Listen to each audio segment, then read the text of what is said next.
नमस्कार। आज हम एक ऐसी दुनिया में जा रहे हैं जो हमें आंखों से तो नहीं दिखती, पर मॉडर्न इंजीनियरिंग की बुनियाद इसी पर टिकी है। जी हाँ, हम बात कर रहे हैं सुपर फिनिशिंग की। कभी सोचा है कि एक हाई परफॉर्मेंस इंजन को असल में इतना दमदार और कुशल क्या बनाता है? जवाब शायद उतना सीधा नहीं है जितना लगता है। बात सिर्फ ताकत या डिजाइन की नहीं है, बल्कि कुछ ऐसा है जो बिल्कुल माइक्रोस्कोपिक लेवल पर होता है, जिसे हम देख भी नहीं सकते। सारा खेल सतह है, यानी सरफेस का है। किसी भी मशीन की बेहतरीन परफॉर्मेंस और लंबी जिंदगी का राज एक परफेक्ट सतह बनाने में छिपा है। एक ऐसी सतह जो बिल्कुल चिकनी हो, फ्रिक्शन फ्री हो और लंबे समय तक चले। तो चलिए पहले इस खामी की दुनिया को समझते हैं। कोई भी सतह छूने में भले ही कितनी भी चिकनी क्यों न लगे, माइक्रोस्कोप के नीचे देखेंगे तो वो असल में पहाड़ों और घाटियों की तरह ऊबड़ खाबड़ होती है। इस तस्वीर से बात बिल्कुल साफ हो जाती है। बाईं तरफ देखिए, फिनिशिंग से पहले की सतह नुकीली चोटियों और गहरी घाटियों से भरी हुई। यही वो चीज़ है जो घर्षण, गर्मी और कलपुर्जों की घिसावट का कारण बनती है।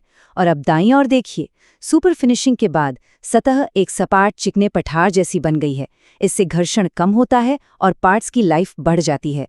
बस यही तो इंजीनियरिंग का लक्ष्य है। तो जब हमें समस्या पता चल गई है तो इसका समाधान क्या है? यहीं पर सुपर फिनिशिंग नाम की प्रक्रियाएं काम आती हैं। ये इन खामियों का इंजीनियरिंग समाधान है। तो सुपर फिनिशिंग है क्या? आसान भाषा में कहें तो ये कुछ खास मशीनिंग प्रोसेस का एक ग्रुप है और इसके 3 मुख्य लक्ष्य होते हैं। पहला, किसी भी पुर्जे की सतह को अविश्वसनीय रूप से चिकना बनाना। दूसरा, उसके ज्यामितीय आकार को और सटीक बनाना। और तीसरा, उस पुर्जे के मटेरियल को अंदर से और मजबूत बनाना। चलिए अब कुछ मुख्य प्रक्रियाओं को समझते हैं। शुरुआत करते हैं होनिंग और लैपिंग से। ये दोनों ही तरीके किसी भी पार्ट को सटीक आकार देने और उसकी सतह से मटेरियल हटाने के लिए जाने जाते हैं। सबसे पहले होनिंग। ये एक ऐसा प्रोसेस है जिसमें अपघर्षक पत्थर, मतलब अब्रेसिव स्टोन्स, का इस्तेमाल करके किसी सिलेंडर के अंदर की सतह को फिनिश किया जाता है। इसकी खासियत है वो क्रॉस हैच पैटर्न जो ये बनाता है। खासकर इंजन सिलेंडर जैसी जगहों के लिए ये बहुत ज़रूरी है। तो ये होता कैसे है? सबसे पहले इन अपघर्षक पत्थरों को सिलेंडर बोर में डाला जाता है। फिर होनिंग टूल एक साथ घूमता भी है और आगे पीछे भी होता है। इससे बहुत ही नियंत्रित तरीके से मटेरियल की एक पतली परत हटाई जाती है, जब तक कि सही डायमीटर और वो ज़रूरी क्रॉस हैच पैटर्न ना बन जाए। यही पैटर्न लुब्रिकेशन के लिए तेल को सतह पर बनाए रखने में मदद करता है। अब बात करते हैं लैपिंग की।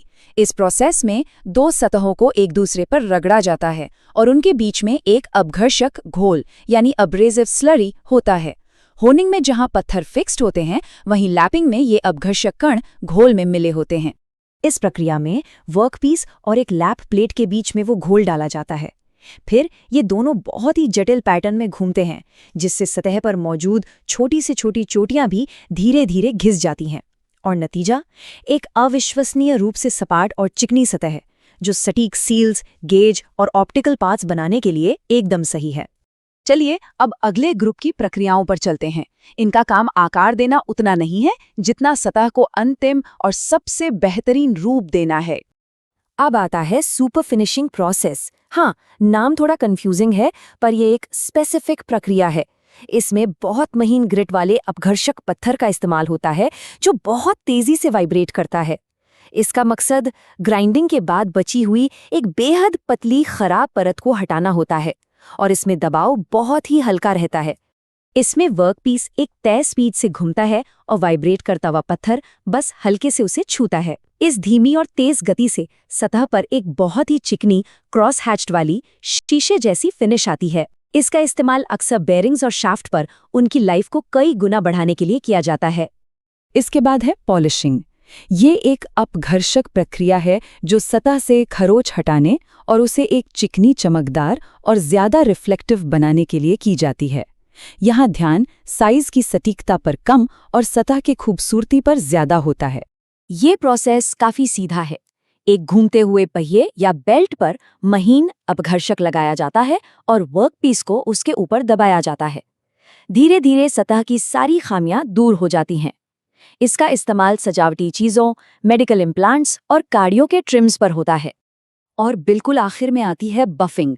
ये समझिए फिनिशिंग का ग्रैंड फिनाले है, जिसका मकसद होता है सतह को सबसे ज्यादा चमकाना।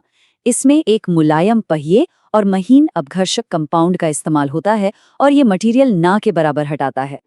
एक मुलायम कपड़े का पहिया, जिसे बफ कहते हैं, उस पर बफिंग कंपाउंड लगाया जाता है। वर्कपीस को इस तेजी से घूमते हुए बफ पर रखा जाता है और सतह इतनी चिकनी हो जाती है कि उसमें शानदार आईने जैसी चमक आ जाती है। इसका मुख्य लक्ष्य एक बेदाग कॉस्मेटिक फिनिश देना है, जैसा कि हम महंगे नलों या गहनों पर देखते हैं। तो हमने देखा कि हर प्रक्रिया का अपना एक खास काम है। चलिए अब इन सब को एक साथ रखकर इनकी तुलना करते हैं, ताकि ये समझ सकें कि किस काम के लिए कौन सी फिनिश सही है। जरा इस टेबल पे नजर डालते हैं। होनिंग घूमते हुए पत्थरों से सटीक क्रॉस हैच फिनिश देती है, जो इंजन सिलेंडर के लिए बेहतरीन है। लैपिंग अपघर्षक घोल का इस्तेमाल करके सतह को एकदम सपाट बनाती है, जो सटीक सील के लिए जरूरी है। सुपर फिनिशिंग वाइब्रेटिंग पत्थर से शीशे जैसी कम घर्षण वाली सतह बनाती है, जो बेरिंग के लिए परफेक्ट है। पॉलिशिंग चमकदार फिनिश देती है और अंत में बफिंग मुलायम पहिए से सबसे ज्यादा चमक देती है। तो ये सब हमें कहाँ ले जाता है? ये हमें सोचने पर मजबूर करता है कि भविष्य की कौन सी टेक्नोलॉजीज सिर्फ इसलिए संभव हो पाएंगी क्योंकि हमारे पास ऐसी परफेक्ट सतहें बनाने की काबिलियत है। माइक्रोस्कोपिक लेवल पर की गई ये मेहनत भविष्य में बड़ी बड़ी तकनीकी सफलताओं का रास्ता खोलेगी। संभावनाएं अनंत हैं।